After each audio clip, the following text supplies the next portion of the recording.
شریعت کے خلاف قانون نامنظور، یکساں سول کوڈ کے تعلق سے مولانا ارشد مدنی کا بڑا بیان۔ اتراکھنڈ میں یکساں سول کوڈ کو نافذ کرنے کے ریاستی حکومت کے فیصلے پر صدر جمعیت العلماء ہند مولانا ارشد مدنی نے اپنے شدید رد عمل کا اظہار کرتے ہوئے کہا کہ ہمیں کوئی ایسا قانون منظور نہیں جو شریعت کے خلاف ہو۔ منگل کو جاری ایک بیان میں کہا کہ مسلمان ہر چیز سے سمجھوتا کر سکتا ہے لیکن اپنے شریعت اور دھرم سے ہرگز کوئی سمجھوتا نہیں کر سکتا۔ انہوں نے کہا کہ اتراکھنڈ میں آج یکساں سول کوڈ کا جو بل منظور ہوا ہے اس میں درج فہرست قبائل کو ہندوستان کے آئین کے دفعہ 366 کے بعد 25 کی ذیلی دفعہ 342 کے تحت نئے قانون سے مستثنی کر دیا گیا ہے اور یہ دلیل دی گئی کہ آئین کی دفعہ 21 کے تحت ان کے حقوق کو تحفظ حاصل ہے۔ مولانا مدنی نے سوال کیا کہ اگر آئین کے ایک دفعہ کے تحت درج فہرست قبائل کو اس قانون سے الگ رکھا جا سکتا ہے تو آئین کے دفعہ 25 اور 26 کے تحت ہمیں مذہبی آزادی کیوں نہیں دی جا سکتی، جن میں شہریوں کی بنیادی حقوق کو تسلیم کرتے ہوئے مذہبی آزادی کی ضمانت دی گئی ہے۔ اس طرح دیکھا جائے تو یکساں سول کوڈ کو بنیادی حقوق کی نفی کرتا ہے۔ اگر یکساں سول کوڈ ہے تو پھر شہریوں کے درمیان امتیاز کیوں نہیں؟ انہوں نے یہ بھی کہا کہ ہماری لیگل ٹیم اس بل کے قانونی پہلو کا جائزہ لے گی، اس کے بعد قانونی جائزہ جوئی کے بارے میں فیصلہ کیا جائے گا۔ انہوں نے کہا کہ سچ تو یہ ہے کہ کسی بھی مذہب کا ماننے والا اپنے مذہبی امور میں کسی طرح بے جامہ داخلت کو برداشت نہیں کر سکتا۔ انہوں نے کہا کہ ہندوستان جیسے تکثیری ملک جہاں مختلف مذاہب کے ماننے والے صدیوں سے اپنے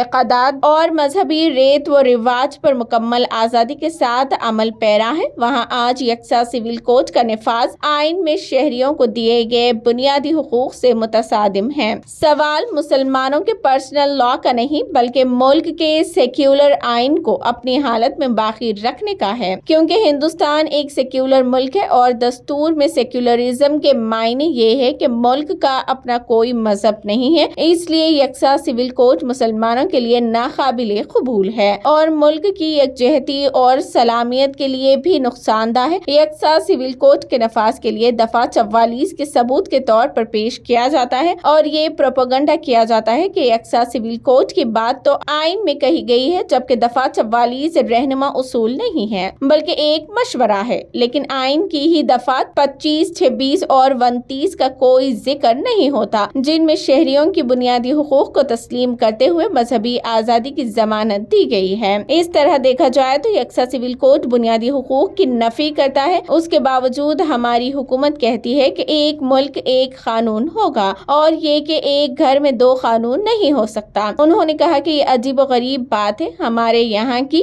CRPC IPC کی دفعات بھی پورے ملک میں یکساں نہیں ہے، ریاستوں میں اس کی نوعیت تبدیل ہو جاتی ہے۔ ملک میں گاؤں کشی کا قانون بھی ایک نہیں ہے، جو قانون ہے وہ 5 ریاستوں میں نافذ نہیں ہے۔ ملک میں ریزرویشن کے تعلق سے سپریم کورٹ نے اس کی حد 50% مقرر کی ہے۔ انہوں نے سوال کیا کہ جب پورے ملک میں سول لا ایک نہیں ہے تو پھر ملک بھر میں ایک فیملی لا لاگو کرنے پر زور کیوں دیا جا رہا ہے؟ ہمارا ملک کثیر تذہبی اور کثیر مذہبی ملک ہے، یہی اس کی خصوصیت بھی ہے، اس لیے یہاں ایک قانون نہیں چل سکتا۔ جو لوگ دفعہ 44 کی آنکھ بند کر کے وکالت کرتے ہیں وہ بھول جاتے ہیں کہ اسی دفعہ کے تحت یہ بات بھی کہی گئی کہ اور یہ بھی مشورہ دیا گیا کہ پورے ملک میں شراب پر پابندی لگائی جائے، امیر غریب کے درمیان کی خلیج کو ختم کیا جائے۔ سرکار یہ کام کیوں نہیں کرتی؟ دوسری جانب جو چیزیں اختلافی ہے اسے ایشو بنا کر آئین کا لیبل لگا دیا جاتا ہے۔ مولانا مدنی نے کہا کہ ہم یہ واضح کر دینا چاہتے ہیں کہ ہمارے جو فیملی لا ہے وہ انسانوں کا بنایا قانون نہیں ہے، وہ قرآن مجید و حدیث سے ماخوذ ہے، اس پر قفی مباحث تو ہو سکتے ہیں لیکن بنیادی باتوں پر ہمارے یہاں کوئی اختلاف نہیں۔ مولانا مدنی نے کہا کہ یہ کہنا بالکل درست معلوم ہوتا ہے کہ یکساں سول کوڈ کا نفاذ شہریوں کی مذہبی آزادی پر